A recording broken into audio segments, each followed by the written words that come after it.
Infelizmente, muita confusão está ocorrendo por aí nas igrejas por causa do desvio às Escrituras.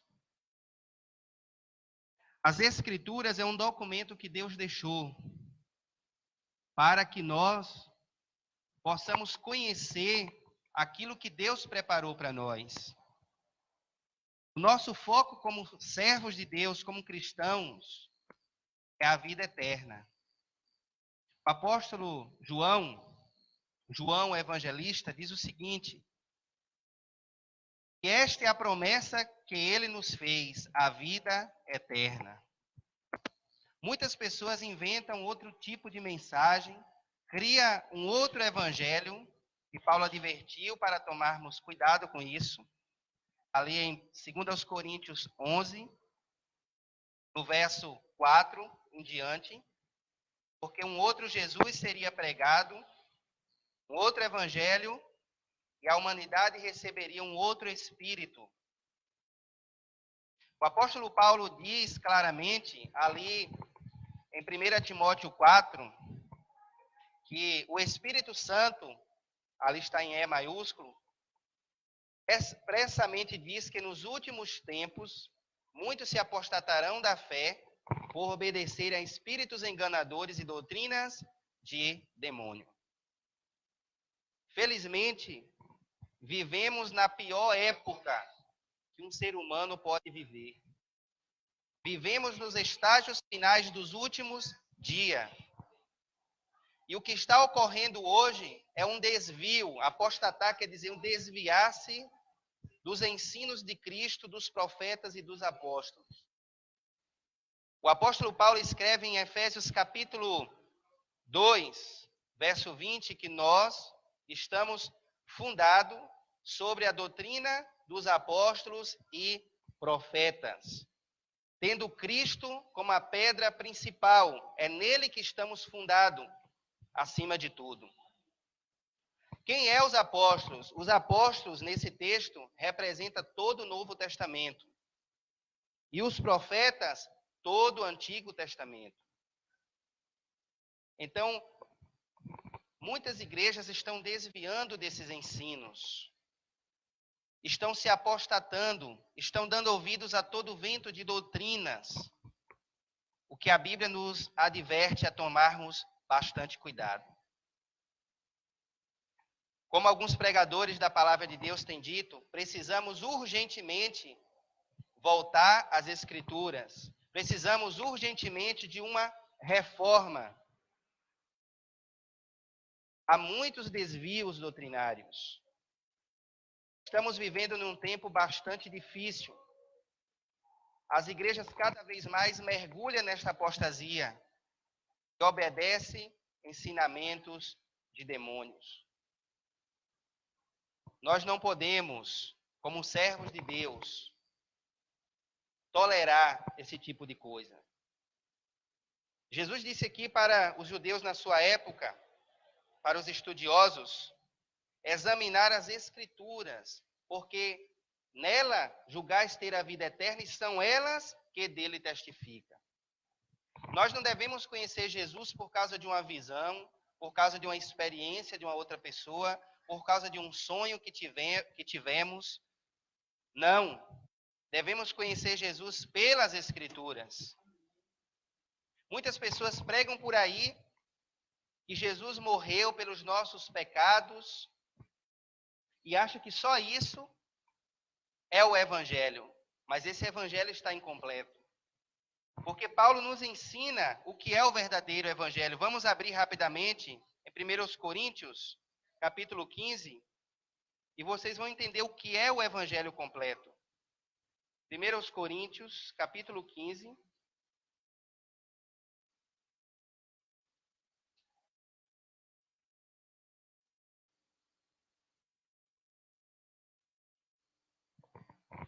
Vejamos o que Paulo diz em 1 Coríntios, capítulo 15, verso 3. Porque primeiramente vos entreguei o que também recebi, que Cristo morreu por nossos pecados, segundo as Escrituras. Agora o Evangelho está completo. Porque se você apresentar que Jesus morreu pelos nossos pecados e não dizer que foi segundo as Escrituras, este não é o evangelho completo. Por quê? Porque quando Jesus veio a este mundo, ele cumpriu pelo menos 109 profecias a seu respeito. Nasceu na cidade de Belém, como profetizou o profeta Miqueias. Nasceu de uma virgem, conforme profetizou o profeta Isaías.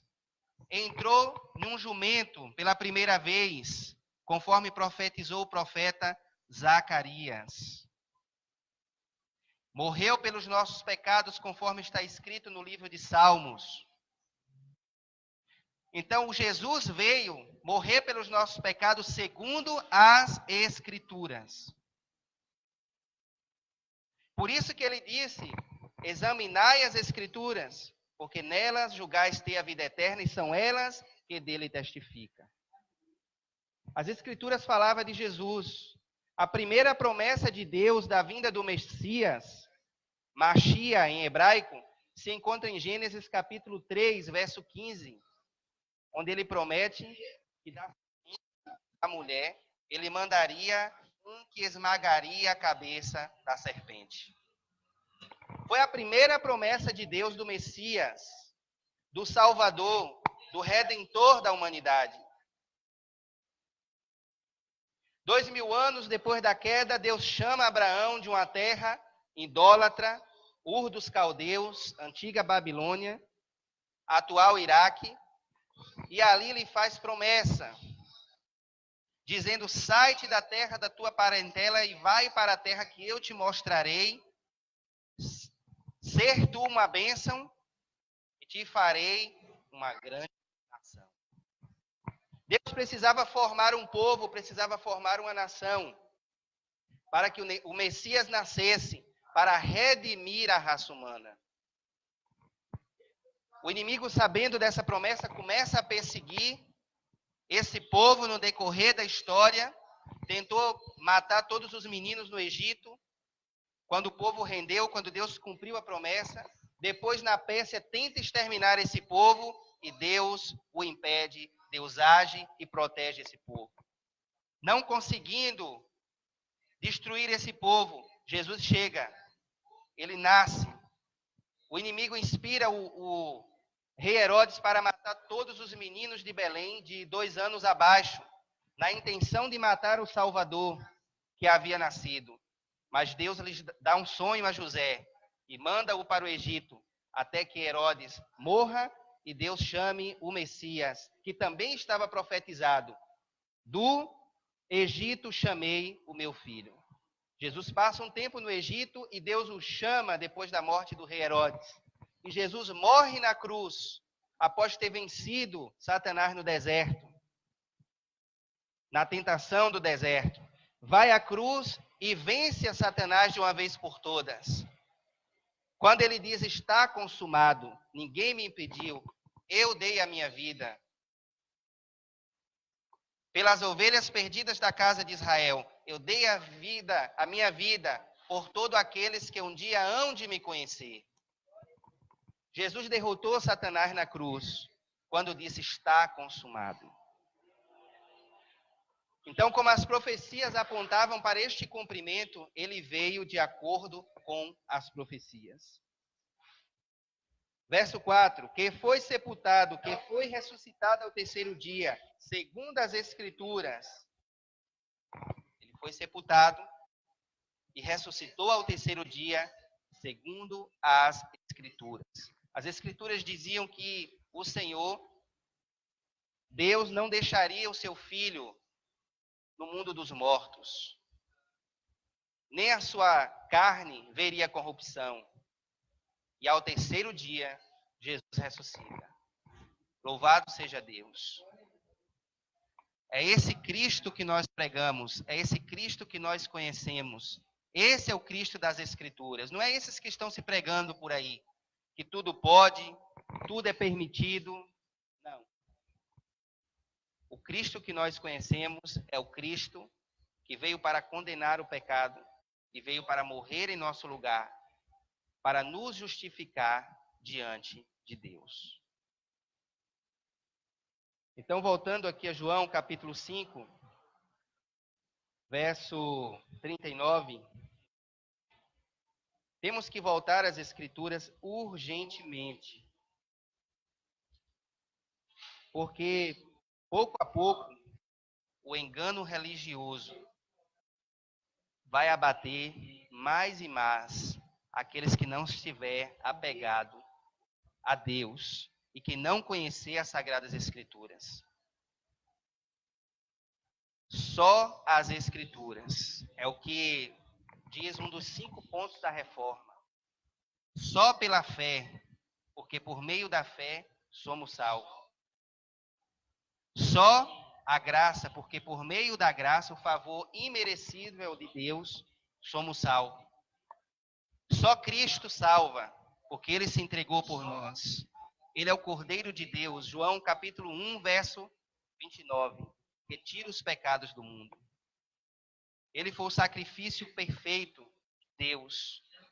Sacrifício eterno, que não precisa mais sacrifício de animais, o qual o sangue dos animais serviam apenas para cobrir o pecado e não para retirar o pecado, e não para removê-lo, e não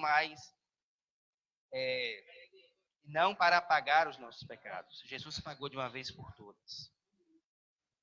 Mas ele não fica retido no mundo dos mortos. Ele ressuscita, conforme estava escrito a seu respeito. Verso 39.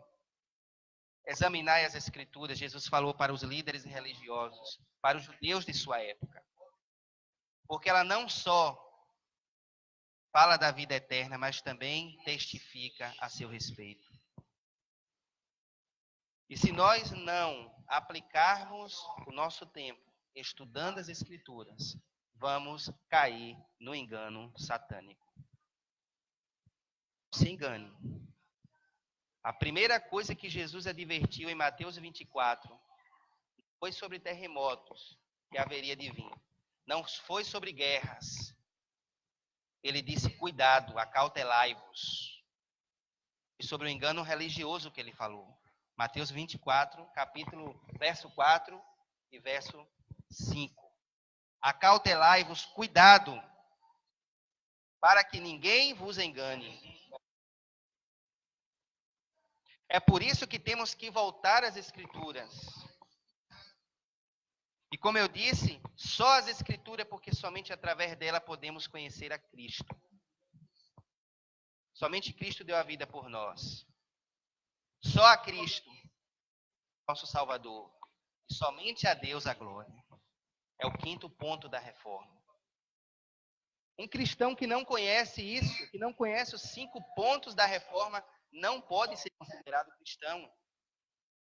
Porque esses 5 pontos é para lembrar-nos como foi o processo de salvação de Deus. Por meio de fé, nós cremos no sacrifício de Cristo. Isso é dom de Deus, não vem de nós. Efésios capítulo 2.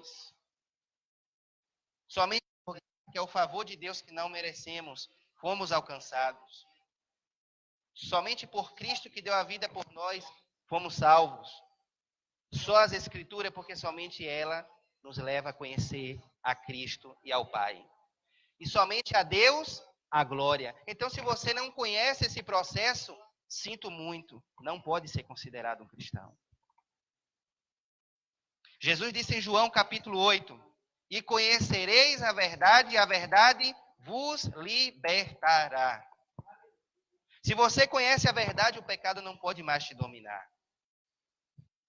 Se você ouve a mensagem, você se converte, e você vai para casa e antes passa num bar, se embriaga, você não conheceu a verdade.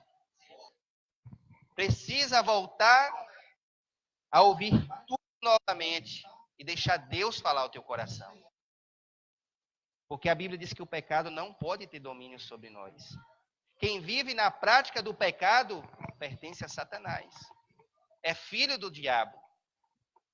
Quem vive na prática da mentira é filho do diabo. João 8, 44.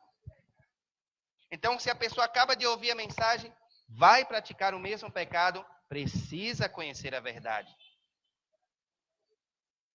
Porque as Escrituras Sagradas mostram um Jesus radical. Um Jesus que veio anunciar arrependimento, anunciar o ano aceitável do Senhor, o ano favorável do Senhor. Mas esse mesmo Jesus deixa bem claro que se o homem não se arrepender, perecereis. Lucas 13. Então, irmãos, não existe isso. Ou a pessoa é ou não é. Deus disse o que para Elias? Aliás, Elias disse o que para o povo? Até quando cocheareis entre dois pensamentos? Se acredita que Baal é Deus, segue a Baal. Mas se acredita que o Senhor é Deus, então siga o Senhor. Uma coisa que Deus mais odeia é vivermos entre dois pensamentos. Ou você é cristão ou você não é. Não tem esse negócio de cristão de qualquer maneira. Ou você é ou você não é. Por isso eu falei que quem não conhecer os 5 pontos da reforma, não é os 5 pontos em si, mas é o que os 5 pontos querem dizer. Não pode ser considerado cristão. Você chega para um judeu ortodoxo e pergunta para ele quais são os pontos que ele conhece, qual é o credo do judaísmo. E um dos credos ele vai dizer, eu creio com fé e esperança na vinda do Machia, e ainda que ele tarde em vir, nele continuarei esperando. Vai dizer toda a sua base de fé. Onde é que está? Você pergunta para o muçulmano, ele também vai lhe dizer. Por que eles creem nos ensinos islâmicos do Alcorão?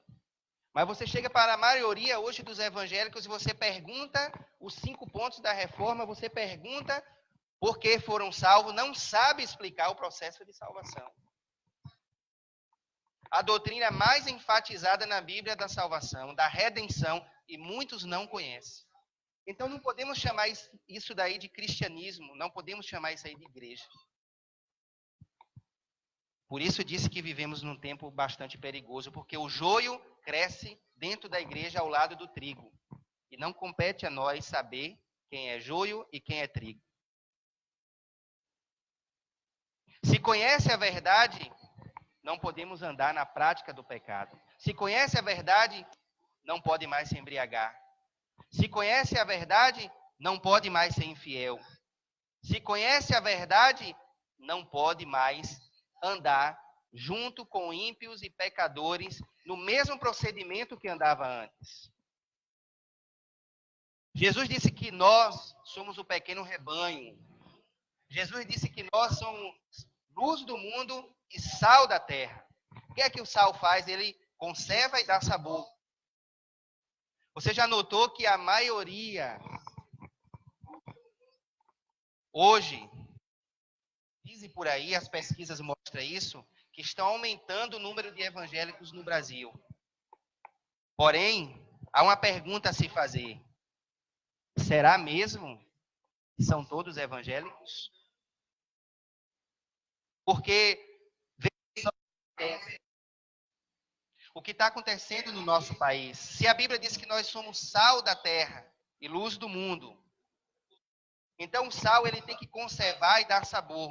Um pouco de sal vai dar sabor a uma porção enorme de alimentação.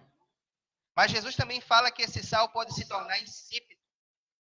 E para nada mais presta a não ser para ser jogado no monturo. Sabe o que é que está acontecendo? Antigamente o número de evangélicos era pouco no Brasil. Isso é as estatísticas que mostram. Hoje já são quase 50 milhões. A diferença é que antigamente, esses poucos cristãos que eu pude alcançar, freava o avanço do mal aqui na nossa sociedade. As pessoas tinham medo de ferir os princípios familiares, porque sabia que nós fazíamos a diferença. As pessoas eram influenciadas pela vida de Cristo em nossas vidas, porque esses poucos evangélicos eram luz diante das trevas. Iluminava as trevas. E as pessoas vinham a Cristo chorando e se arrependendo. O índice da criminalidade era menos. A corrupção não existia do jeito que nós vimos hoje. claramente diante dos nossos olhos. Então a tendência é quanto mais sal, mais sabor, mais a maldade está aumentando a cada vez mais, está acelerando cada vez mais. Então existe uma pergunta a se fazer: são todos cristãos? Sinto muito, irmãos, mas hoje o que nós estamos vendo por aí é o alvorecer da apostasia.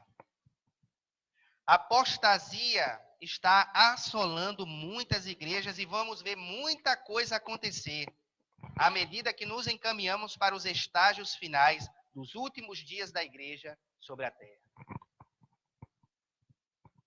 Porque a mensagem de Cristo não foi carro novo, casa própria, venha para Cristo que Ele vai te dar tudo isso. Não.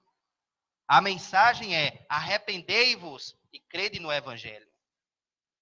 O Evangelho não tem como objetivo fazer você pensar que você é valoroso, que você é merecedor da graça de Deus. Muito pelo contrário.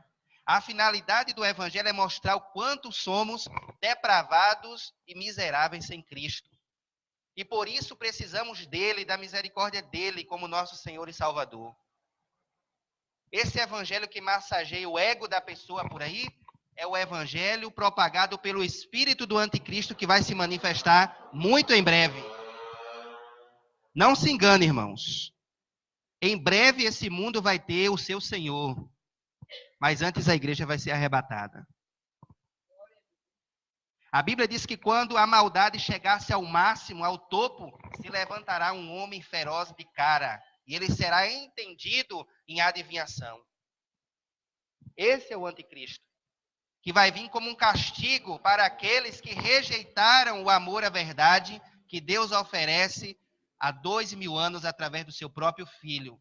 Paulo fala isso em 2 Tessalonicenses, capítulo 2, versículo 10, que o próprio Deus vai enviar a operação do erro, o anticristo, a obra de engano, virá enviado pelo próprio Deus para aqueles que rejeitaram as Escrituras, rejeitaram a oferta de amor de Deus e recusaram se arrepender dos seus pecados.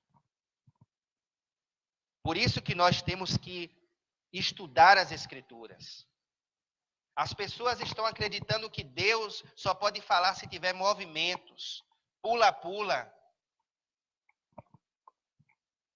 Mas nós temos que lembrar de uma coisa.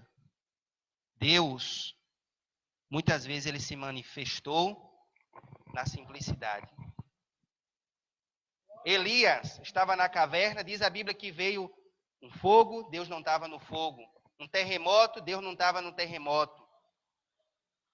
Mas, de repente, uma voz suave, mansa e suave, e Deus estava na voz mansa e suave. Alguns rabinos dizem que há uma lição aqui que Deus nos dá. Que Deus muitas vezes não procura os holofotes, luz, câmera e ação. Deus se manifesta de forma humilde. E sabe qual foi a maior forma humilde que Deus se apresentou? Jesus Cristo. No Antigo Testamento, Primeiro Testamento, a Bíblia diz que um cordeiro perfeito tinha que ser separado para ser sacrificado pelo pecado do povo de Israel. O que é o cordeiro? O cordeiro é o símbolo da inocência. Apontava para o que Deus ia fazer pelo seu filho, que morreu de forma inocente, mas foi na cruz por causa de mim e de você. Nós sabemos que todos aqueles rituais do Antigo Testamento, do Primeiro Testamento, aqueles processos cerimoniais, melhor, apontava para Cristo. O sacrifício perfeito de Deus. Por isso, hoje, não há mais necessidade de sacrifício de animais. Aquilo era como um ensaio geral que Deus estava fazendo. Apontava para o que ele ia fazer no futuro. Então, a pessoa sacrificando aquele cordeiro perfeito, estava dizendo que cria na providência futura de Deus. Hoje, é o contrário. Nós cremos na providência de Deus do passado, enquanto que o povo cria na providência de Deus no futuro. Capítulo 3. E daí, se algum deles foram infiéis, isso anula a fidelidade de Deus? Deus não é como o homem. Se ele chamou Israel e fez promessa, ele vai cumprir, assim como cumpriu com Abraão, fazendo dele o pai de uma grande nação. E depois dos gentios, porque Jesus nasceu em Israel, como judeu, segundo a lei, depois o evangelho viajou para as nações. E hoje, todo aquele que crê é chamado a fazer parte do corpo de Cristo chamado igreja. Deus chama através do evangelho, do arrependimento. Arrependei-vos e credes no evangelho, que quer dizer boas novas, e vinde para Cristo. Deus está oferecendo perdão à humanidade durante 2000 anos. Mas esse tempo está para chegar ao fim. E quando esse tempo chegar ao fim, no arrebatamento, a igreja vai ser levada e os falsos crentes vão ser conhecidos aqui na terra. Quem está dentro da igreja, mas na prática do pecado, vai ser vomitado da boca do Senhor. Não vai subir. Sabe por quê? Hebreus capítulo 12, verso 14. Sem a santificação ninguém verá o Senhor. O que é santificação? Separação. É como eu falei, o evangelho, ele é transformador. Se você ouve aqui o evangelho e você chega em casa e vai para a prática do pecado, você não é salvo. Evangelho vem com renúncia. Você tem que renunciar ao ato que você praticava. Você tem que renunciar. O evangelho, ele oferece a...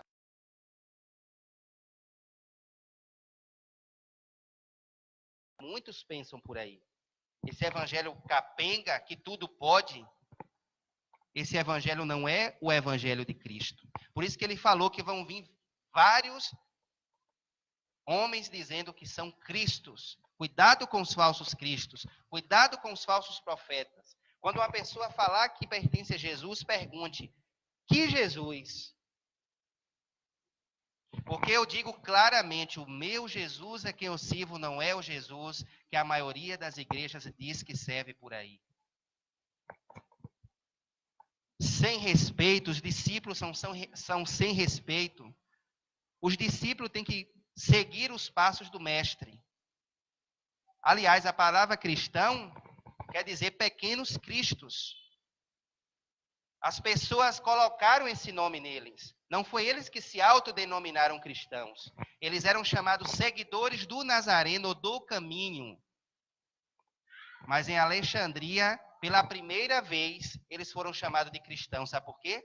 Porque seguiam os passos de Cristo com todo prazer. Não tinha medo nem da morte.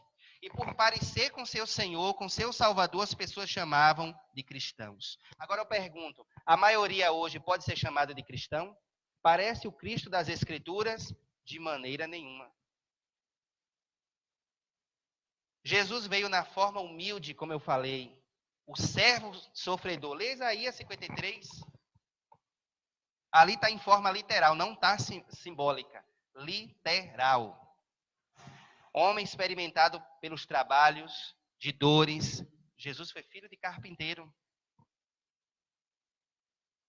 E ele só começou o seu ministério aos 30 anos de idade.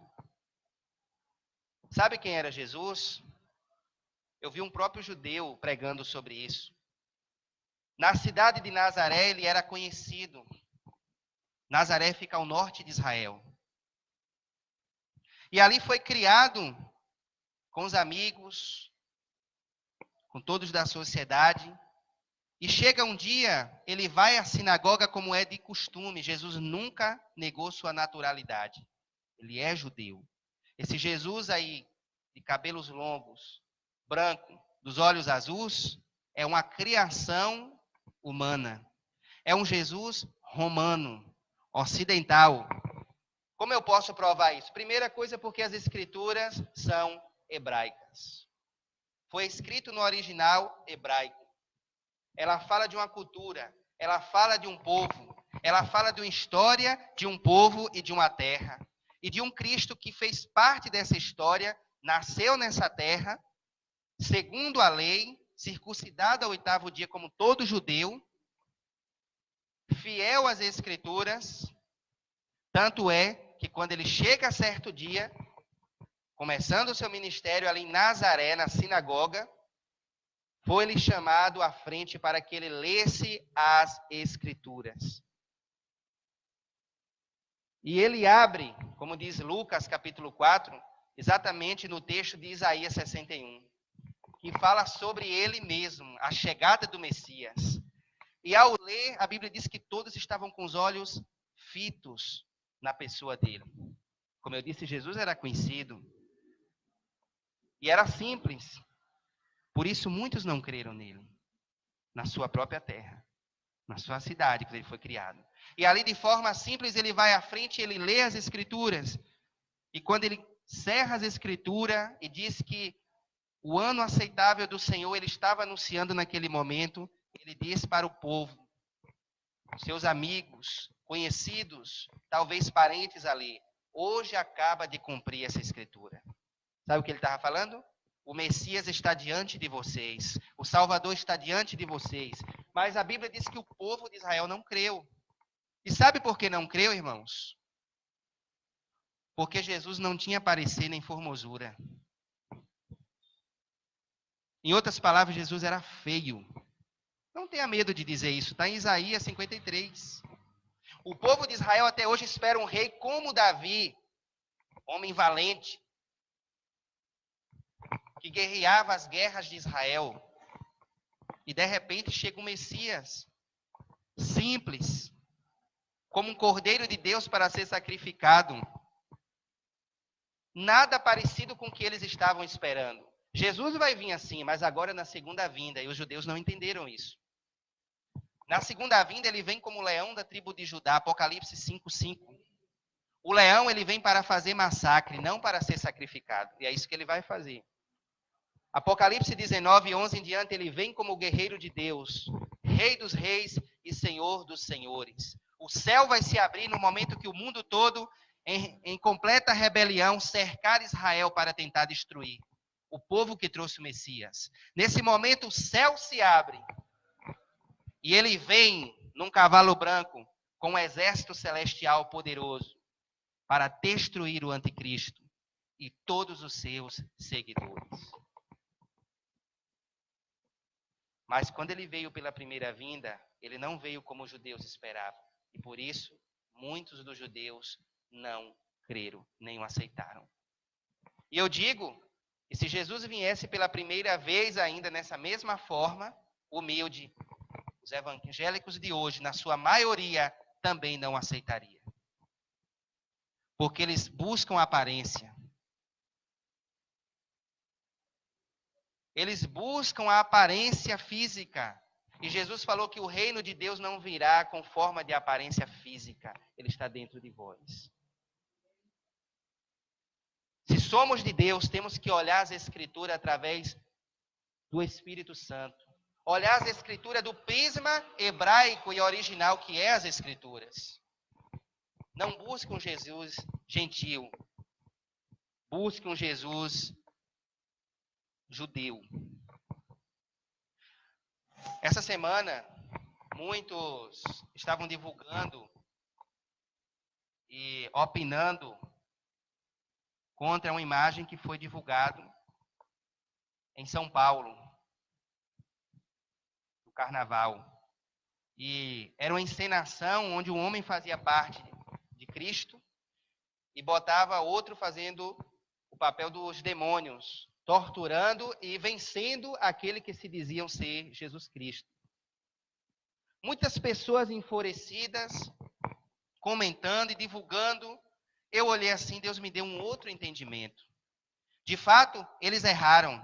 De fato, estão certos, sim, em condenar o que fizeram, porque foi uma quebra da lei constitucional, porque a Constituição exige respeito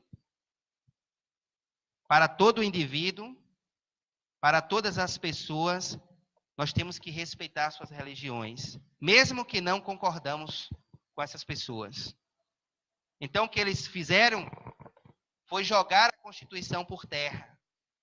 Então, condenar devemos sim, porque Paulo diz que a gente não deve aprovar as obras infrutuosas das trevas, mas antes condenar como servo de Deus.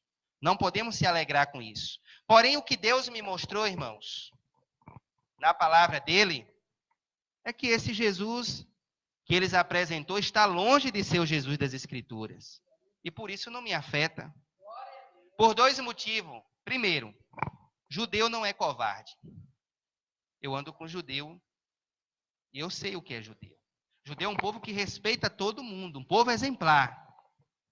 Mas se você ameaçar um judeu, pode ter certeza. Você pode estar na China. Você morre primeiro. Porque ele se baseia em quê? Na autoridade que Deus lhes deu. Que a vida é mais importante do que qualquer bens nesse mundo. Então eles cuidam da vida. Então defender a própria vida para ele é a mesma coisa de defender a vida de uma outra pessoa em defesa. E como ele defende o indefeso, ele vai defender também a sua própria vida. Então o judeu é um povo exemplar. Ele te ajuda, ele não aguenta ver uma pessoa na necessidade para não ajudar. Mas, porém, se uma pessoa achar que vai ameaçar e que vai tirar a vida de um judeu, irmãos, Israel possui hoje o quarto mais poderoso exército do mundo. Venceu vários exércitos ao mesmo tempo. Leia a história. 48, 67, 73, quando as nações árabes, armadas pelos exércitos da União Soviética, equipamentos de última geração, e todos de uma só vez, vários países para atacá-lo ao mesmo tempo, Israel vence. Como foi a guerra de 67. Em 6 dias, diante da aniquilação e de numerosos inimigos, pronto para atacar, Israel ataca primeiro, preventivamente, e em 6 dias eles vencem aquela guerra, deixando o mundo todo assustado, de boca aberta. Atacou preventivamente porque era a única maneira de Israel sobreviver. Sendo pouco em números e equipamentos, ele surpreende os egípcios, que eram uma das maiores potências na época, e destrói todos os maquinários, todos os aviões ainda em solo, com poucos que levantou voos e também foi derrubado. Isso é o judeu. Como é que eu posso achar que esse que estão colocando aí, de cabelos longos, como falei aqui agora há pouco, indefeso, é Jesus? Irmãos, Jesus disse que é por isso que o Pai o ama, porque ele dá a sua vida pelos seus e depois torna tomá-la. Ninguém as tira de mim, disse Jesus. Era propósito de Deus moê-lo, para nos livrar da condenação. Por isso que Jesus foi à cruz, para satisfazer a justiça de Deus, porque Deus, como Deus justo, a sua justiça exige uma punição severa. E Deus não poupou nem o próprio Filho. Ele teve que morrer por nós, poder a gente ser salvo. Por isso que Paulo diz, ele morreu para nos salvar, por causa das nossas transgressões, e ressuscitou para nos tornar justos, nos justificar. Por isso que ele é justo e justificador de todo aquele que crê. Você só precisa crer que Jesus obedeceu à lei até a morte e morte de cruz. Segundo, que ele foi à cruz para morrer em nosso lugar. Se você confessar, se você entender isso, você é salvo. Porque o salvo agora passa a praticar as obras que Cristo nos ensinou. O Espírito Santo começa a trabalhar em nós num processo chamado santificação, que nada mais é do que a separação de tudo aquilo que praticávamos e de tudo aquilo que fazíamos. Ele começa a mudar as nossas amizades. Ele começa a mudar os nossos maus costumes. E nos torna como pequenos cristos, que é a palavra cristã, quer dizer isso, pequenos cristos. Quer dizer, parecidos com Cristo no seu proceder. Ainda não somos perfeitos, mas o Espírito Santo está nos santificando e isso é um processo. Até o dia do arrebatamento ou do nosso encontro com o Senhor, no dia que morrermos. Mas não somos mais como o mundo lá fora. O mundo lá fora permanece debaixo da ira de Deus. A Bíblia diz que, a menos que se arrependam, não poderão entrar no reino de Deus. Paulo diz em 1 Coríntios 6, não erreis, nem os devassos, nem os prostitutos, nem os bêbados herdarão o reino de Deus. João diz, quem vive pecando não é de Deus. Então que as igrejas possam ser despertadas nesses dias e voltar às Escrituras. É ela que é o mapa da vida eterna. É ela que testifica do Cristo verdadeiro. Certa vez, os saduceus, que não cria que havia ressurreição, chegou para Jesus e disse o seguinte, contou a história de um casal. Como na lei judaica, era uma ordem, se não deixasse descendência, por exemplo, a pessoa morresse prematuramente, o irmão era obrigado a tomar aquela mulher como esposa. Mas nesse caso, foi uma coisa completamente diferente. Por quê? Porque existiam 7 irmãos. Morre o primeiro, o segundo cumpre esse mandato, essa lei. E assim aconteceu com todos os 7. Então veio os saduceus para experimentar o Senhor, porque eles não criam na ressurreição, e disse para Jesus o seguinte, mestre, de quem vai ser? A mulher também morreu.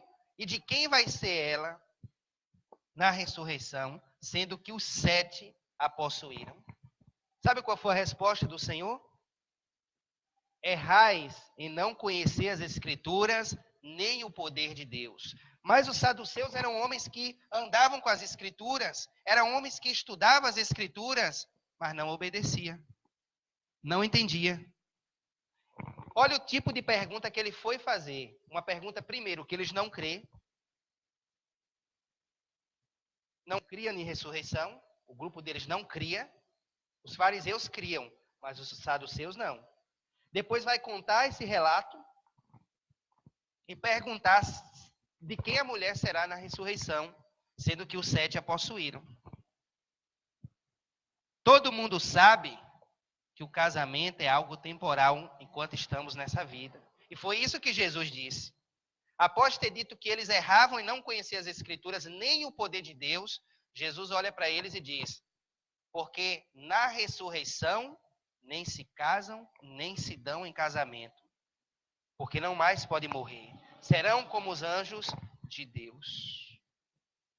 E filhos de Deus. Seremos o mesmo, mas com um corpo transformado. Um corpo que não estará repleto de fraquezas e necessidades como agora. Vai ser um corpo perfeito, semelhante ao de Jesus. Então eles não conheciam as Escrituras. E nós erramos quando a gente não conhece as Escrituras. O que é que Oséias diz no capítulo 4? Capítulo 4 de Oséias, verso 5. O povo se perde porque lhe falta conhecimento. Não está dizendo aqui que o povo se perde por ser ignorante. Ao contrário, porque lhe falta conhecimento. Paulo diz em Colossenses capítulo 2, verso 8, o seguinte. Cuidado para que ninguém faça de vós presa sua com vãs sutilezas, doutrinas que não são de Deus, mas do homem. Cuidado.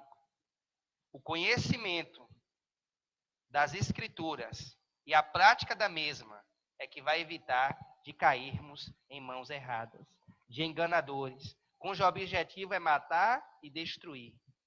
É mandar as almas para o inferno, porque igrejas que não estão pregando arrependimento, salvação, vida eterna, arrebatamento, grande tribulação, juízo de Deus, essa não é a igreja genuína.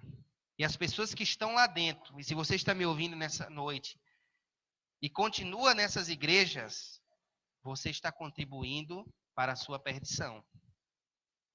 Porque essas pessoas têm como finalidade te enganar, te destruir.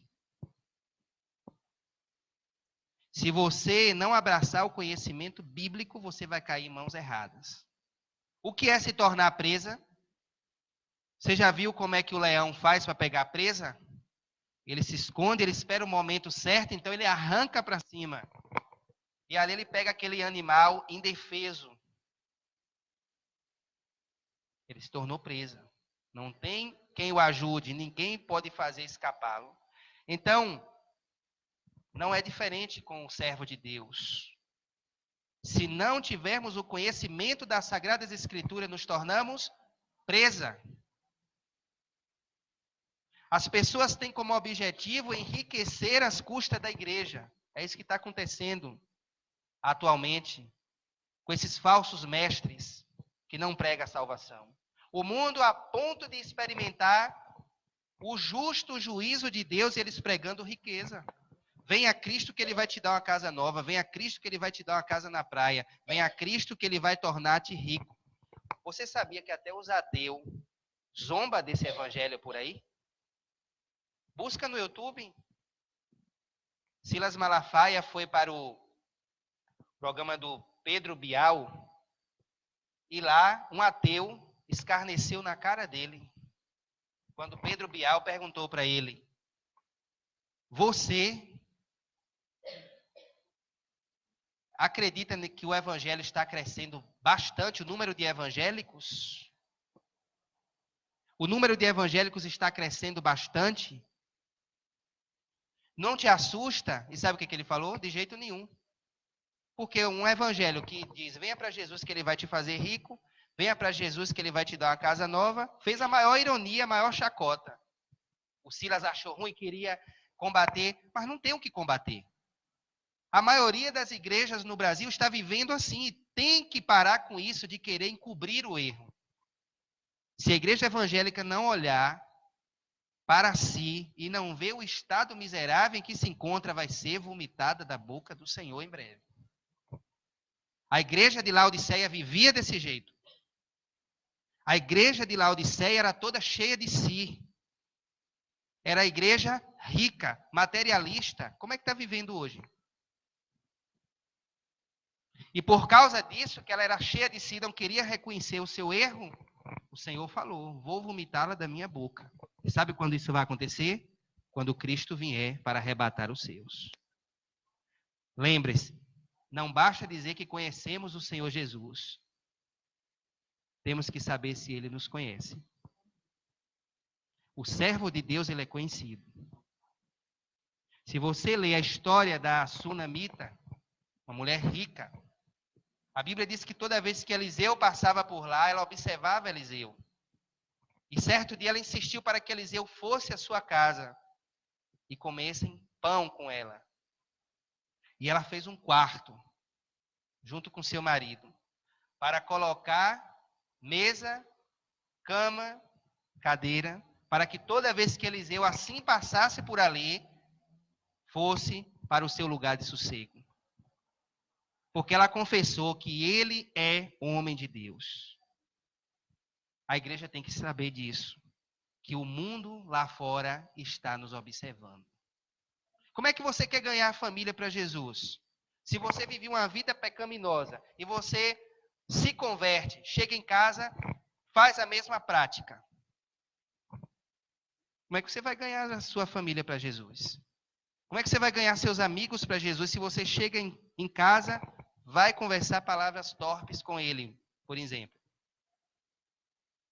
Isso não é mudança. Quem assim procede nunca conheceu o Evangelho. Vamos nos colocar de pé.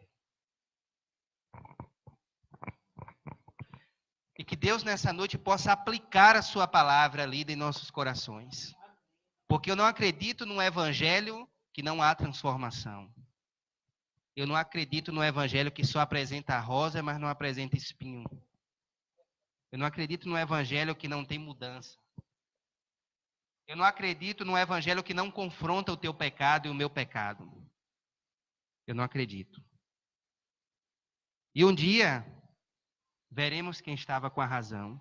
Se a minoria dos poucos crentes que não acreditava nesse falso evangelho, ou se era a multidão que acreditava nesse falso evangelho. Porque igreja cheia nem sempre significa cheia. Pode estar inchada. De pessoas que vai por causa da cura de um caroço, uma libertação, por causa de prosperidade, mas não por causa do evangelho. O evangelho não é atrativo como eles fazem aí. O evangelho é para confrontar o meu e o seu pecado. Arrependei-vos, senão iremos arder no inferno eterno. Esse é o evangelho. Arrependa-se e crê em Cristo, porque Ele é a única porta de escape para mim e para vocês. Para todo aquele que crê. Sem Jesus, que é a porta, João 10, verso 9, não poderemos nos salvar do juízo de Deus que em breve vai cair sobre esse mundo. Que até a NASA já está anunciando. Breve esse mundo vai entrar em 7 anos de tormento e sofrimento, como nunca antes na história. Curvemos as nossas cabeças. Santo Deus e soberano Pai, em nome de Jesus, nesse momento, Senhor, queremos te pedir, Senhor, que tu aplique esta palavra em nossos corações. Ó Deus, não esteja em silêncio, nem fique inativo, ó Deus. Deus, em nome de Jesus, salva pecadores através do evangelho da graça e do arrependimento. Que o Senhor possa transformar cada vez mais as nossas vidas, santificando-nos com teu Espírito e com a doutrina bíblica, com a tua palavra, para que o pecador possa olhar para mim e para os nossos irmãos e dizer: esse brilha a luz de Cristo, nesse realmente está o sal que Cristo falou. É o sal que Cristo falou. Que a tua palavra em nossas vidas possa impactar o pecador lá fora. Dá-nos almas, Senhor. Queremos ganhar muitas almas para ti, porque Jesus está voltando com o nosso galardão. Mas precisamos trabalhar porque o tempo é curto. E vem a hora que não podemos mais trabalhar. Deus, prepara-nos para a iminente volta do Senhor. Abençoa, Senhor, e desperta a tua igreja, santificando-a e preparando para o teu retorno, Jesus. Deus, abençoa a nação de Israel, o povo escolhido. A nação a qual nos deu Jesus como nosso Senhor, Messias e Salvador. Continua guardando, continua protegendo. Sei com as eleições que vai acontecer ali no dia 9 de abril, Senhor. Que seja feita a tua vontade, porque Daniel diz no capítulo 2 que o Senhor remove reis e estabelece reis. Que a tua vontade seja feita no meio do teu povo. Transforma o teu povo, Senhor. Que haja arrependimento entre os rabinos, entre a tua nação, Senhor. Também abençoa os que estão espalhados pelos 4 cantos da terra, o qual tu estás juntando, e em breve tu levará de volta, porque eles têm que se encontrar com o verdadeiro Messias, que é Jesus Cristo. E no Armagedon, a Bíblia diz que toda a história já está escrita com antecedência. Jesus descerá, o Senhor derramará o teu espírito de arrependimento, e eles olharão para aquele a quem eles crucificaram, e se arrependerão, chorarão amargamente, como quem chora por um filho unigênito. E o Senhor Jesus o salvará, por graça e misericórdia como nós. Despede-nos em paz para o nosso lar. Nos abençoa. Continua abençoando a líder deste ministério, dando sempre graça, força e poder para pregar com ousadia e intrepidez a tua palavra. Deus, é no nome de Jesus que oramos a ti. Amém.